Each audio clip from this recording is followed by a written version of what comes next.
Welcome to Living Your Maine Love, the podcast that celebrates the people who are living with passion, purpose, and a whole lot of heart. Each month, we'll sit down with people who are following what lights them up in Maine and beyond. Great to see you, Paul. It's great to see you too. Welcome to Maine Love here. It's our first podcast, so we're super excited to start with the grandfather of Sebago Lake, or the father of Sebago Lake. How do you think about that? Old. I know, it does. But love to have you here today, and would love to talk about all things water and the Portland Water District in Sebago Lake. It's one of my favorite topics. Bob Dylan or baseball, we could also cover that, but probably I should stick with Another water. episode. But let's start with you, Paul, and you've obviously a lover of Sebago Lake, and share a little about your story and how you got involved with the Water District.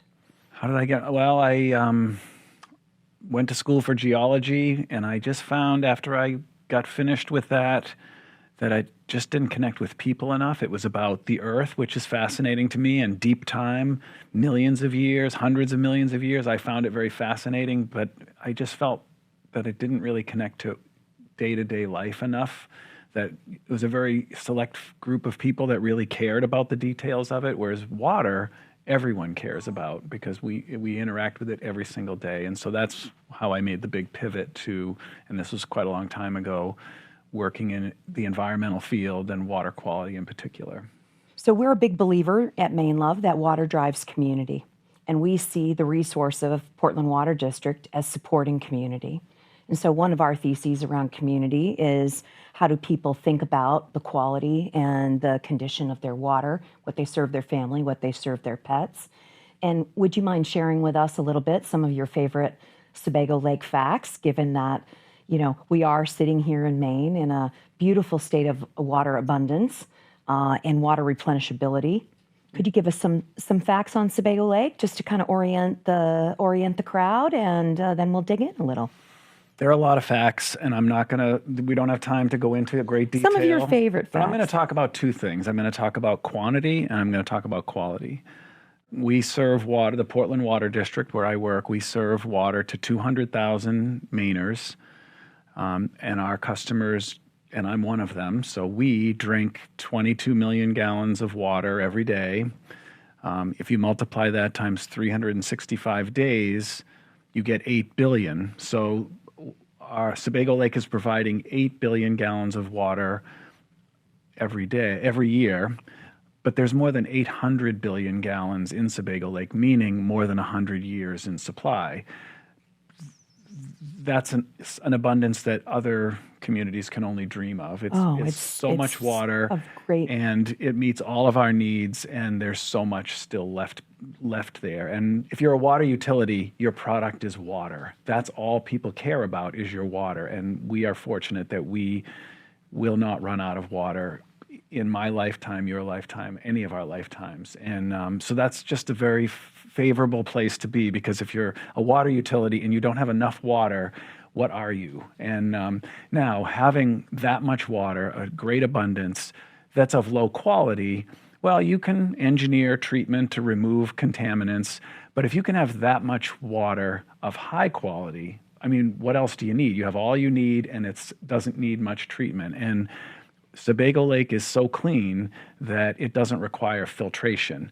Now, anybody that's using a lake or a river to provide drinking water, the first step is always filter out algae, sediment, because any lake or river is going to have particles in the water, and you have to remove them before you disinfect. In the United States, there are 13,000 systems using a lake or a river, and all but 50 of them have to filter the water first and then disinfect it. We are one of the 50 that the water is so clean, we can skip the filtration step and go right to disinfection. So again, 50 out of 13,000, 12,950 water systems don't have this quality that we do. And I recall you sharing that the EPA came to visit, and they were very surprised to learn that the water did not require filtration. Could you share a little bit about how that always manifests when they come to visit? Well, I mean, EPA I've been at the district for 25 years, and this particular type of site visit had not happened in that time. So that periodically, the EPA just chooses water utilities to go and visit. Now, we get inspected each year by the state, but this was EPA at the federal level. And so I guess just our number came up. There wasn't anything wrong, but they just said, we do these periodic audits. And so they came and spent a week and they asked us every manner of question. They visited all of our facilities. And when they learned that we were one of the, they knew we were one of the unfiltered systems. And so they said, we really want to look at your water quality. And I detected a little bit of like, show us that this really, because it's a very rare thing to not require filtration. And so we showed them all of our data. We took them out on the lake. And when they were finished, one of the 4 auditors who had told us, he'd been in the business for 35 years, he was getting ready to retire. He said, I've been all around the country. I've been all around the world. I've been in water for all these years. I've never seen a water source as good as Sebago Lake. It's incredible. I've spent a lot of time away from Maine. I'm 12 generations Maine to start. But after college, I moved away, and now coming home to build this business in Maine, that feeling of abundance is often taken for granted, I think. I've lived in areas where I don't drink my tap water, and I don't know many of my friends that do. How do we help Mainers understand the value and the quality of the water that we have? I work for a water utility, so we're a public entity. We are owned by the public, and we're providing water to the public. So we're probably not the best ones to ask about publicity. That's not really what we do. In fact, the better we do our job, the less the public thinks about us, because you don't really want exciting water. You just want the same water you had yesterday, and you want that again tomorrow. So we're kind of quietly in the background providing water. But I will say that when I do a lot of presentations, and inevitably more than one person says, I love your water. When I go to other places, I don't drink the water, but when I'm in Maine, I drink your water. And that was really one of my inspirations coming home to Maine, was how do we do something meaningful around water? I've lived in areas of water scarcity, poor water quality, and coming home, I feel like Maine has a history of managing natural resources without a lot of government intervention for generations. Why should water be any different?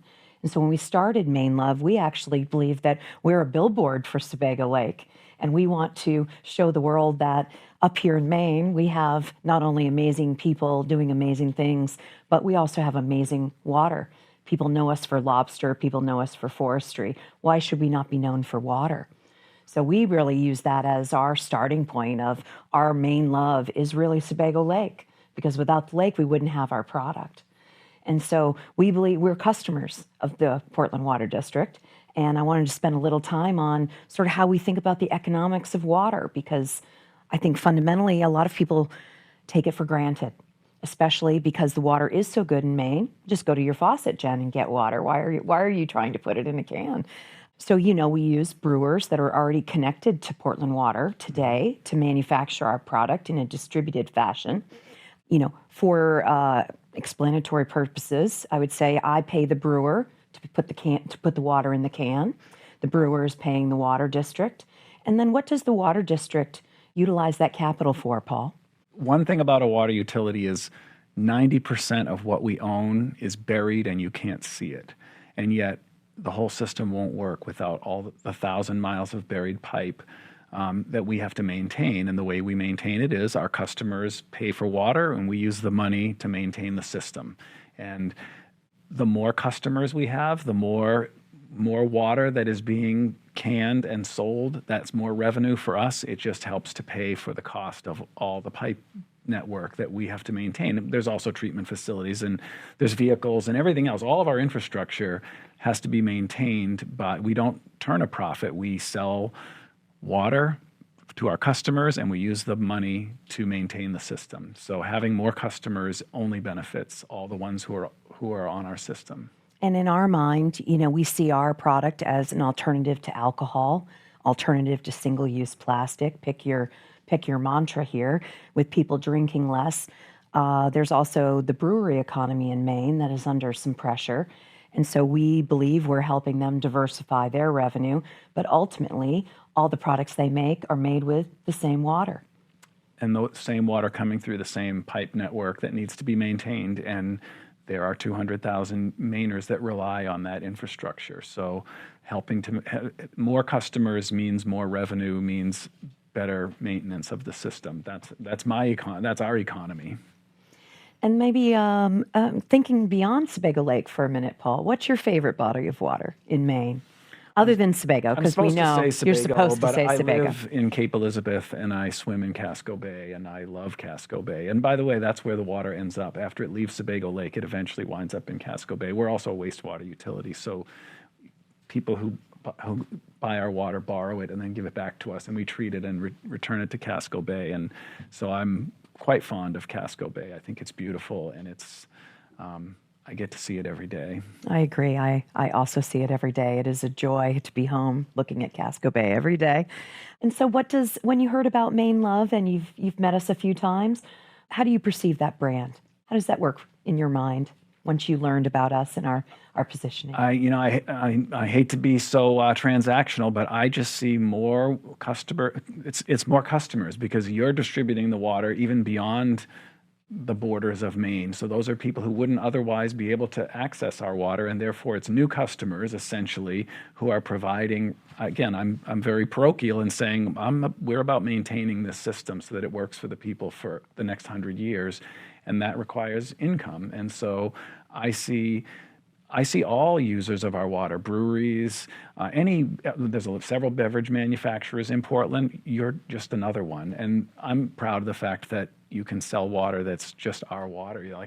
I get that beer is popular and brewers have to take our water and then make beer from it, but you're not doing that. You're just selling our water. We're trying to sell water from Maine, the only water purely from Maine. That's our position. It's the best water. We have enough to share. Why don't we? And then, our mark obviously has a big significance around the forest. We recognize that real reason the water is so great is the lack of deforestation. We walk on the water treatment plant if you hike around Sebago Lake. So how important is maintaining the forest here and the land trust that we support as Mainers to do that? Well, now you're talking really near and dear to my heart. I've been at the Water District for 25 years, and when I was hired, I thought I was getting a water job. I thought I was going to be water quality monitoring and managing laboratories, and that is part of my job, but it didn't take me long to realize that the reason why we have an exemption to filtration, the reason why Sebago Lake water is not filtered by a treatment plant, is because it's filtered by the forest naturally before it ever reaches the lake. And that is better in so many ways, and I can just name a few of them. If you have to filter the water, if we ever had to do that, engineers tell me it would probably cost us $400 million to build a filtration plant for Sebago Lake. That means our customers would pay for it because, again, we are owned by our customers and we provide services to our customers. So our water rates would be increased to pay for that. And we avoid that cost because the forest is naturally doing this for us while we sleep. We don't even have to pay them. They just work for us. Now, the big challenge is that, I want to name another reason why it's better to not build filtration, in addition to the cost, is a filter plant requires chemical addition. In order to get the particles removed from water that have washed into it, you have to add chemicals. So we would be drinking the residuals of those chemicals. So we completely avoid that step because the trees are naturally treating our water. So the water is less expensive because we don't have to build a filtration plant. It also has fewer chemicals in it. And if we ever reach the point where Sebago Lake had to be filtered, that would mean water quality had declined. Right. So we would have a less clean lake. And by the way, the lake is a multi-use lake used by thousands for enjoyment and for recreation as well as a water supply. So we would have a less healthy lake to enjoy. We'd be paying more for the water, and it would have chemicals added to it. Who would be in favor of that? I've talked about the value of the forests around Sebago Lake dozens and dozens of times, and I've never met a Maine person, or anybody for that matter, that thinks that this isn't a good idea to ensure that the forest stays intact so that it will naturally treat our water so that we don't have to pay to do that. So the forest is really everything, and I didn't know that when I was first hired. It was after I started working. After a few years, I realized this is a land job, not just a water job, and that's why we partner with land trusts in the watershed to work with willing landowners to conserve forest. And it's so popular. As I said, no one's against this, that now 11 organizations are working together The organization's the partnership is known as Sebago Clean Waters, and we're all nonprofits, all dedicated to working with willing landowners who want to conserve the forest and the watershed because it's naturally treating our water. I think a lot of Mainers don't, because we take it for granted. Most people have grown up on that water their whole life. Why would they question, why Jen doesn't drink her water in Austin, Texas, versus she loves her water in Maine? A lot of Mainers don't perceive the forest component. And so as part of our mission and message, we do, there's a tree on our can for a reason. Without the forest, you don't get the great water. And without protecting the forest from development, deforestation, it's really about the trees. So we always want to tell, sort of land forward for a water company. I think is an interesting point that you're in the land business to generate clean water. One of the biggest challenges, and this is not a complaint, by the way, but one of the biggest challenges with advocating for the protection of Sebago Lake by conserving forest is that there is no crisis. Often, in other parts of the country and other parts of the world, the water source is polluted. Maybe it's having algal bloom problems or other kinds of problems. Well, then if you start to advocate for we need to do something, everyone agrees because they can see and taste and smell the pollution. Of course, yeah. Sebago Lake is, if you look at photographs of it from the air, it's like the prettiest water supply you'll ever see, and it's spectacularly clean. So it's hard to say to somebody, there's something we should be working on together, and that is protecting it so that it stays this way forever. It's easier to get attention to a problem than to avoiding a future problem. But anybody that you talk to in the water world, if you wait for a water body to decline and then put energy into trying to restore it, it costs way more and it's less effective. We're in this incredibly favorable situation where all we have to do is keep it the way it is, and we can do that. And it doesn't mean, by the way, that there will be development in the watershed. We're people, we need homes, we need businesses, we need jobs, but we can have development and conservation as long as they're progressing apace. And by the way, if we didn't do that, if we didn't conserve forests in the watershed, that would mean when you move to the watershed, you wouldn't be surrounded by beautiful woods. So everyone wants the woods, and we want clean water, and we can have all of that.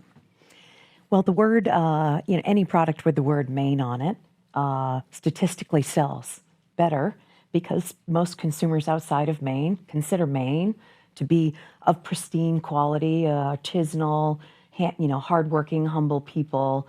So we also believe we're bringing the best of Maine to others and trying to promote, a love for Maine. We all have a love for Maine. That's why we're making this product. That's why we extend it to others.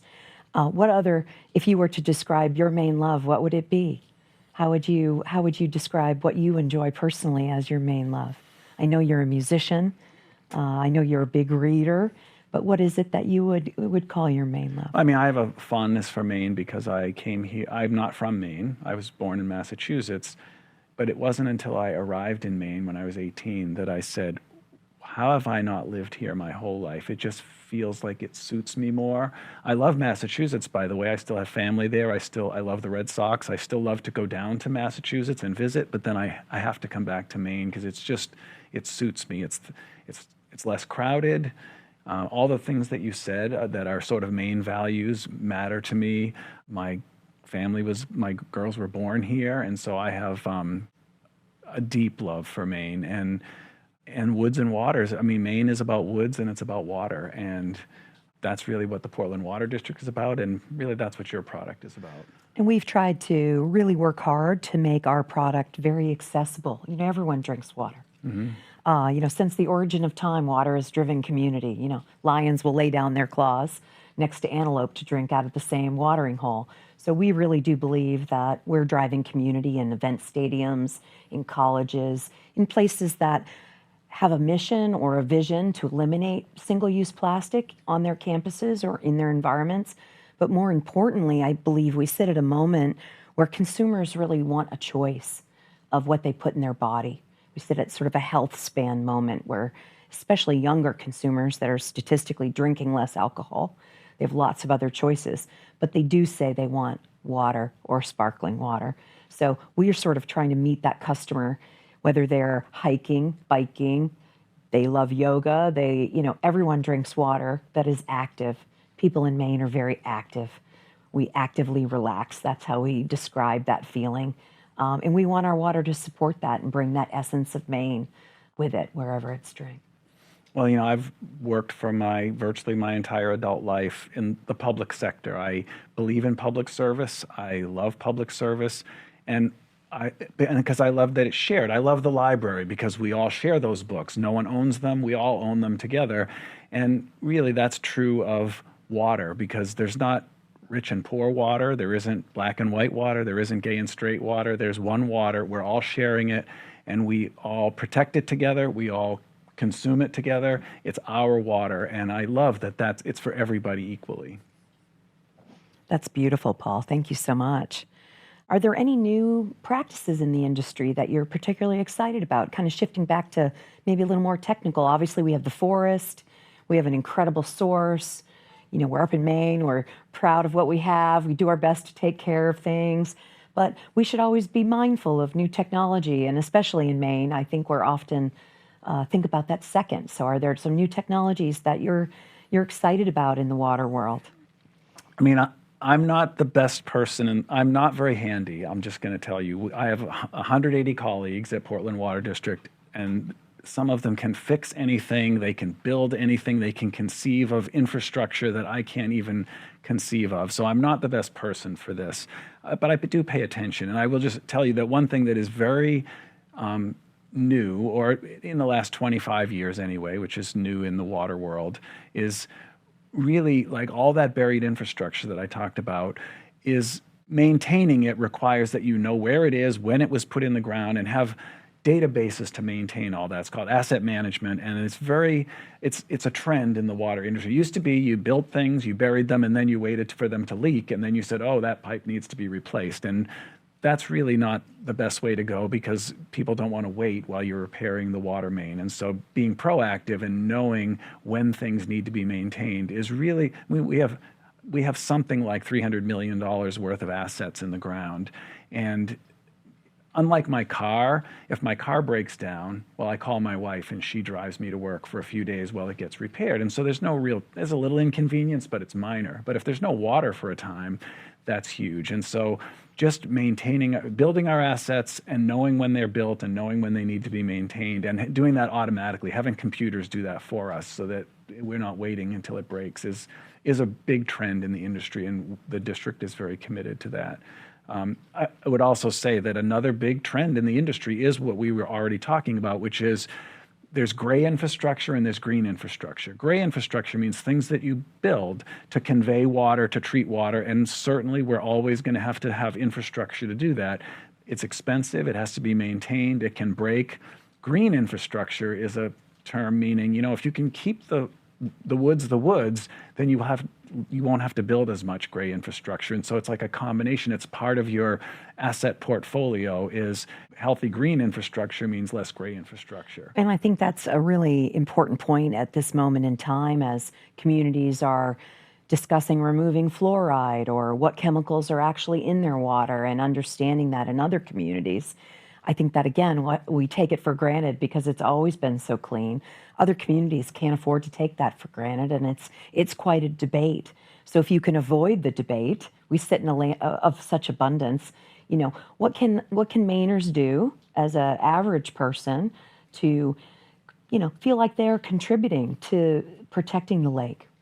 Well, as we've talked about, the land is the way the water is the first step in the treatment process. Even our colleagues at other water utilities in Maine that are filtering the water, that doesn't mean that the forest isn't also still the first step in treatment, because as trees get removed and as land gets developed, then any lake is going to be affected by that and water quality is going to be lesser. So whether you're filtering or not, it's still important to have among your developed lands some forested lands as well. And so no matter where you live in Maine, getting to know who your local land trusts are and working with them, understanding what they're doing. They, like us, they're nonprofits and they are simply trying to keep Maine land looking like Maine land. Either if you live in Maine, you either were born here and you never left because of the woods, or you moved here because of the woods. All of us love the woods, and they work for us for free. They do their work while we sleep. And no matter where you are in Maine, there's a land trust that you can work with. If you live in the greater Portland area, I really encourage anyone to go to SebagoCleanWaters.org, and that's where the 11 organizations I talked about, one water utility and 10 others, are combining our efforts to protect this water supply by conserving the woods. You can learn a lot by just going to the website, see what our events are, and learn more about us. Yeah, we're great fans of cleanwater.org, and expect to we educate people about Sebago Lake all the time, and we're glad you're here today. But we'll also be working with them and hope to have them on the podcast as well. That would be great. Especially representing all 11 is an incredible feat. So I think one of my last questions, Paul, and then I'm open to any questions you might have, of course. If you could bottle the spirit of Maine's water, what would that look like to you? It's almost the spirit of Maine. That's a poetic question. It is a I'm poetic a scientist. question. I'm much better at the non-poetry questions. I see. Well, we believe that we are trying to represent the best of Maine and the best of Maine to people from away with an aspiration of Maine. And we hope that what we're doing drives greater attention to what you're doing to make the lake most sustainable and effortlessly replenishable as long as Maine Love is in business. Well, I'm surely biased, but I often say Sebago Lake is Maine's most important natural resource. I sometimes say that just to start an argument, because then someone will say, well, what about Casco Bay? Or what about the air? And what about the forest? And so I get that. But my point is that Sebago Lake is used by so many for so much. 200,000 people rely on it for drinking water. So many businesses in this area are using our water to create food and beverages. Make products, yes. And the lake is one of the most popular vacation destinations in Maine as well, surrounded by woods that are also popular places to live, to work, to play. Like, what's more important than that? You could argue Mount Katahdin, Baxter State Park. You could argue, and you know what? If we're in that discussion, Sebago Lake, Baxter State Park, Acadia National Park. Be a hard argument, yeah. Hard argument. I'm happy to finish third in that debate. But I really do think that there's, because of its use as a water supply, which is, we all need water to live. I think Sebago Lake is Maine's most important natural resource. And so all the talk that you do about it, all of the publicity you bring to it is only going to be helpful to us. Well, our goal is to make water part of the economy of Maine. And we use asset-light model. So, we don't own any factories. We leverage people who are already connected to the system that are already using water to make other food products or to make beer. So we really believe that we're helping to drive, better economic utilization of capacity at facilities that are already attached to the lake and provide revenue diversification for some of these facilities, specifically brewers right now. We all use the same water. We have plenty to share. Why don't we work on getting more water into aluminum? And so that's really what inspired me, was spending time with brewers and understanding that if you're making a beer in Colorado or if you're making a beer in Maine, chances are you're making your water computer say Sebago Lake, Maine. And I see brewers do it as I've walked, so many breweries all over the country. And you'll see a brewer type in a water profile that is the water profile of Sebago Lake in other states making beer. And it's an incredible thing as a Mainer to witness that.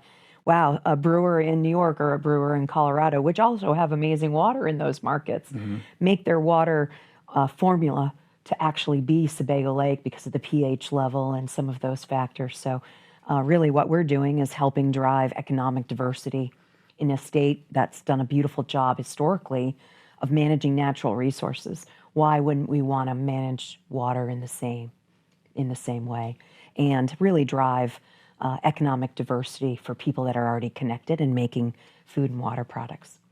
So that's our mission. I agree with that. It's exciting for me to hear you say that Sebago Lake is like the standard that breweries around the country are aiming for. And I've heard that same thing. I've talked to several brewers in the Portland area, and they say, we don't really do anything to your water. We just use it to make beer. And and I have colleagues at water utilities.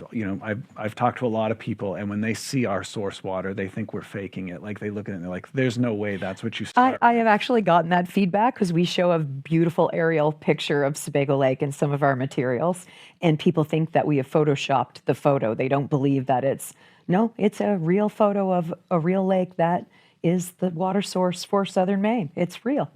But people often were like, "This is too beautiful, Jen. This is not the lake. It's the lake." Imagine working for 25 years of your adult life to protect something as beautiful as that. Like, I feel like it's a great privilege. And I will, again, I've worked at the district for a long time, so I know virtually everybody working there. And there's this pride of place, and it really begins with the water. It's not just the water. We're also proud of what we've built to move the water and to provide it to people and the services we provide. But Sebago Lake is it's the unicorn. And as I say, I know I know people at some of the other utilities in the country that are not filtered like ours, and even they're envious of the water. Sebago Lake is really the ideal water supply. Well, we love it, and our customers are loving it as we just crossed 200 stores, Paul. So, been working on mainelove for about a year, so it's a beautiful expression that's coming to life. So we are in 200 doors in Maine, and then moving down to 95. So our goal is to bring, that pride of Maine. I think is a beautiful way to think about it. The pride of Maine in every can as we move down 95 to Florida. Water's very expensive logistically to maneuver and to ship. Mm-hmm. We don't expect to be a national source of water. We would want to be a beautiful regional source of water.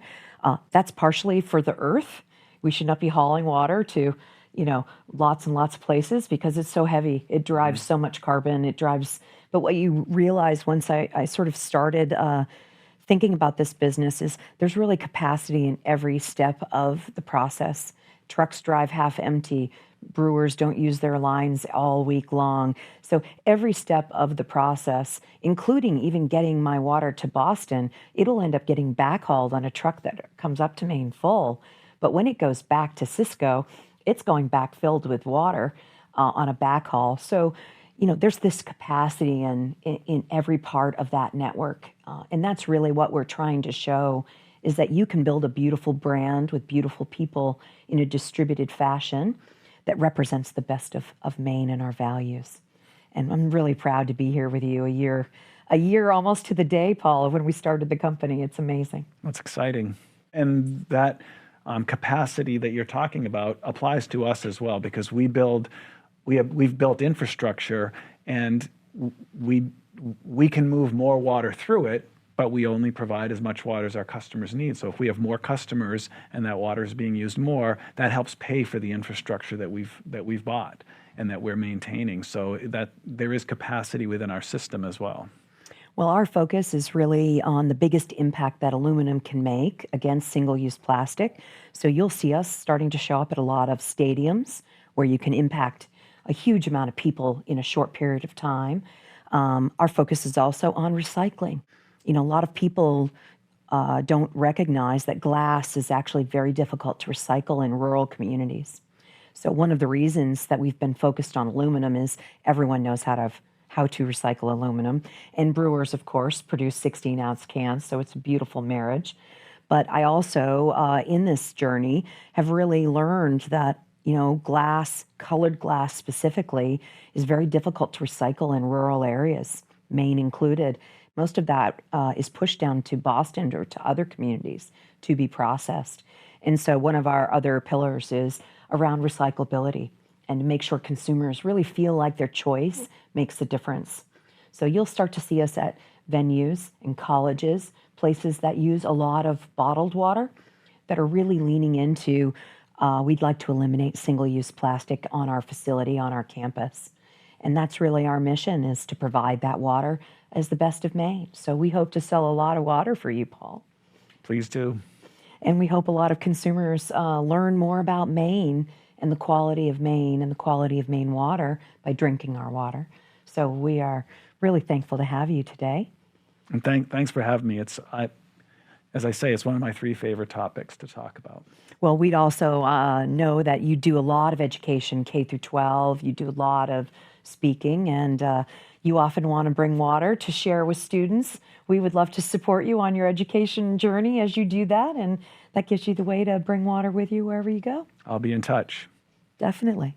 Well, thanks so much, Paul. It's always a pleasure. I learn something every time we sit down and talk about the lake, and we're excited to just be on this journey with you.